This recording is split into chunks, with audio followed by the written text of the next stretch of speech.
Give me 10 minutes and I'll save you 10 years of PCOS confusion. I know firsthand how exhausting it is to be diagnosed with PCOS and still feel completely lost. Over the years, I have gone from doctor to doctor. I've been given generic advice like just lose weight and handed birth control as the only solution. But I knew there had to be more, and I want you to know that too. If you're tired of Googling your symptoms, getting conflicting advice from social media and healthcare providers, and wondering why your body seems to be working against you, this video is going to give you some clarity. I'll walk you through 5 science-backed, holistic strategies that finally make sense, and more importantly, that work. If we haven't met yet, hello, I'm Deja, and welcome to Imperfect Wellness with Deja. I'm a health coach living with PCOS. Before we dive in, make sure you download my free 7-day PCOS symptom tracker and progress journal. This tool is what I wish I had when I started my journey. It's simple, powerful, and helps you track the shifts in your body so you know what's working. I'll link it below.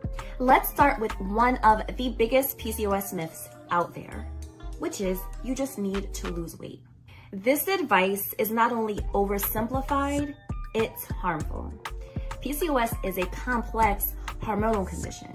It often includes insulin resistance, chronic inflammation, and imbalances in hormones like testosterone, luteinizing hormone, also called LH, and progesterone.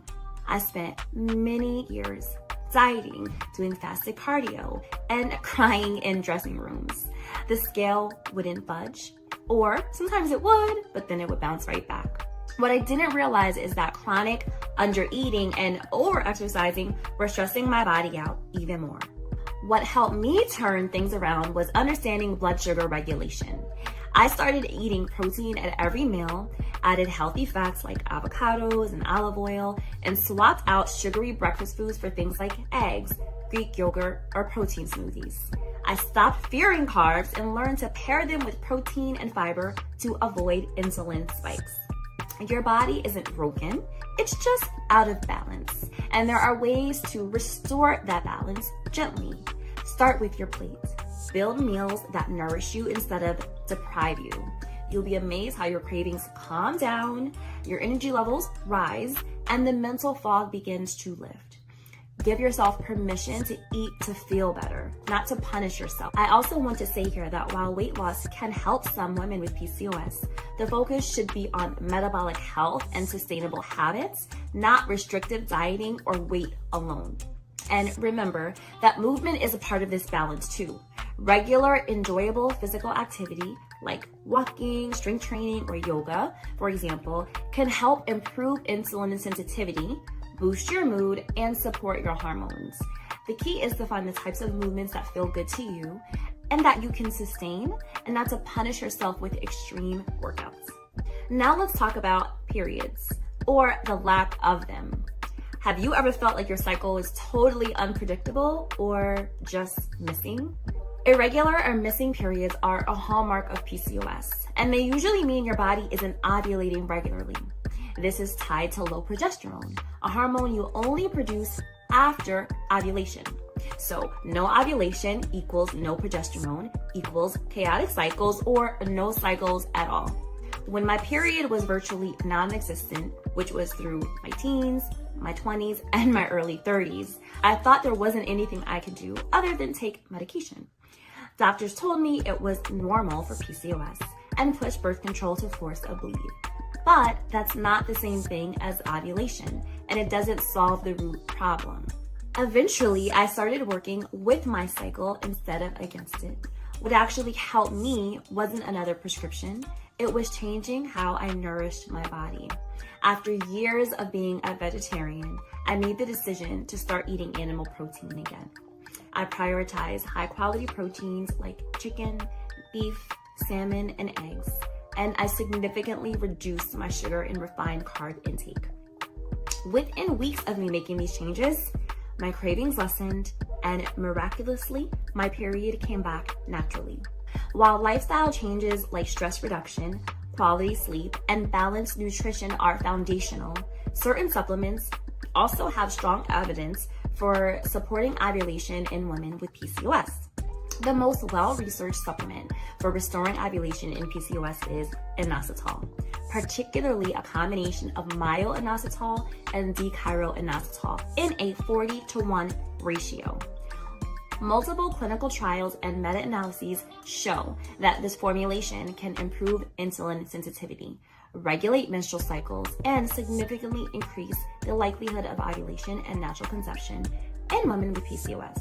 Myo-inositol alone is also beneficial, but the 40-to-1 ratio appears to be the most effective. Vitamin D is another supplement to consider, as deficiency is very common in PCOS, and supplementation has been shown to support reproductive health and may also help regulate cycles, especially in those who are deficient. I encourage you to get your lab work done if you haven't done this recently to see where your levels are at. Personally, I've been working with an endocrinologist for about 20 years now, and I get blood work done regularly, at least every 6 months, and more often if there is something in particular that we are concerned about. Omega-3 fatty acids, EPA, and DHA might also be helpful, particularly for women who do not consume enough oily fish. Omega-3s can reduce inflammation, support hormone balance, and may improve menstrual regularity and ovulation. If you're considering supplements, consult with a healthcare provider to tailor your approach and ensure safety. With the right support, including evidence-based supplements like inositol, vitamin D, and omega-3s, restoring regular ovulation and healthy cycles is possible for many women with PCOS. So the thing here that I want you to know is that you can ovulate again. You can have consistent healthy periods. I am living proof of that. And you don't necessarily need to rely on synthetic hormones forever. It starts with understanding what your body needs and supporting it with rest, nourishment, and consistency. Let's talk about a PCOS symptom that is rarely discussed but deeply affects your daily life: fatigue. This isn't just I didn't sleep well fatigue. This is I could nap at my desk, I can't think straight, everything feels hard fatigue. And it's often caused by a combination of adrenal dysfunction, blood sugar crashes, and inflammation. I used to feel guilty for needing naps throughout the day or canceling plans. I used to think I was just lazy until I learned that fatigue is a symptom of PCOS and that my body was just screaming for additional rest. And what changed everything for me was finally giving myself that permission to prioritize sleep and rest without the guilt. I stopped trying to catch up on my favorite shows late at night. I made a conscious effort to cut down my evening to-do list. Instead of trying to squeeze more productivity out of my day, I focused on winding down earlier so I could actually get the sleep my body needed. And that one shift has helped reduce the constant exhaustion, improve my mood, and made mornings feel a lot more manageable. Fatigue does not mean that you're failing. It means your body is overwhelmed and asking for care. Start by protecting your sleep like it's a non-negotiable. Even small shifts like logging off earlier or giving yourself permission to rest can make a massive difference in how you feel day to day. It's important to mention here that iron and B12 deficiencies, which are sometimes caused by heavy periods or medications like metformin, can also contribute to fatigue. So again, I recommend you check your levels. Now, for a question I hear many women with PCOS asking, do I have to go gluten-free and dairy-free to manage PCOS? There's a lot of fear-mongering around this. And while some women do feel better avoiding gluten and or dairy, it's not necessarily a mandatory rule for managing PCOS. So I am lactose intolerant, so I have avoided whole milk and whole milk products for many years. In recent years, I've also done a more extensive elimination diet more than once. The first time I cut out all dairy products and gluten was when I was just starting to learn about PCOS-friendly eating. I wanted to do everything right, and I thought eliminating these foods would be the key to healing. But truthfully, at the time, I didn't notice any major improvements by eliminating these things, so I eventually added them back in, but moderately. The second time was different. At this time, I was working with a functional medicine doctor who believed I had candida overgrowth, which was triggering a major eczema flare-up in my body. And so at his recommendation, I cut them out again. And this time, my eczema cleared up. And so that was very successful.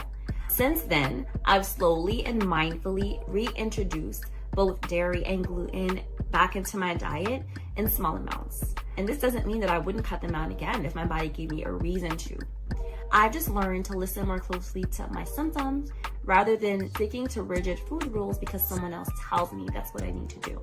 So that's why I always recommend keeping a food and symptom journal like the one I've included linked below. It helps you notice how you respond to different foods and other things. No guessing, no trends, just you and your body in partnership. This isn't about perfection.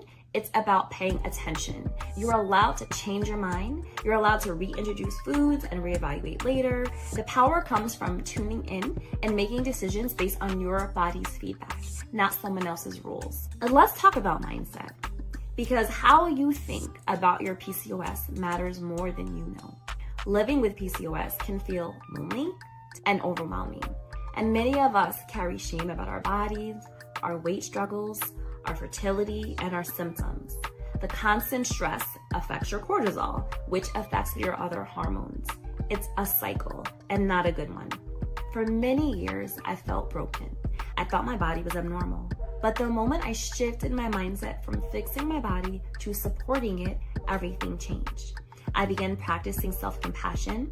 I journaled daily affirmations. I celebrated the small wins like better sleep or fewer cravings instead of only focusing on weight or lab results.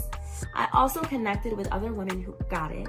That's one of the reasons I created Imperfect Wellness, to help women feel seen, heard, and supported on this journey, and to share what I've learned. Remember that you are not alone. You are not broken. You are navigating something complex with strength and grace, and you deserve support, not shame. Healing your body starts with healing the way you talk to it. Also, do not discount the value of seeking mental health support. I hope this video has given you the clarity and hope that you've been looking for.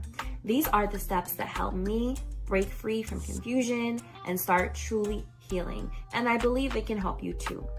Remember that PCOS is a chronic condition, and every woman's body responds differently. The goal isn't perfection, it's about reducing symptoms and feeling better over time. Take it one step at a time. Your progress is in your daily choices, not in flawless execution. And don't forget to grab your free 7-day PCOS symptom tracker and progress journal. I believe it's the perfect next step for you. You can start applying what you learned today immediately and begin noticing patterns that help you feel better faster. And now that you know how to start healing PCOS holistically, you might be wondering, what should I eat to balance my hormones day to day? While there is no perfect way to eat with PCOS, I believe this video here will be helpful for you, where I'm sharing what I eat in a day for PCOS. Because when you pair what you've learned today with the information from this video, it could be a total game changer for you. See you in the next video.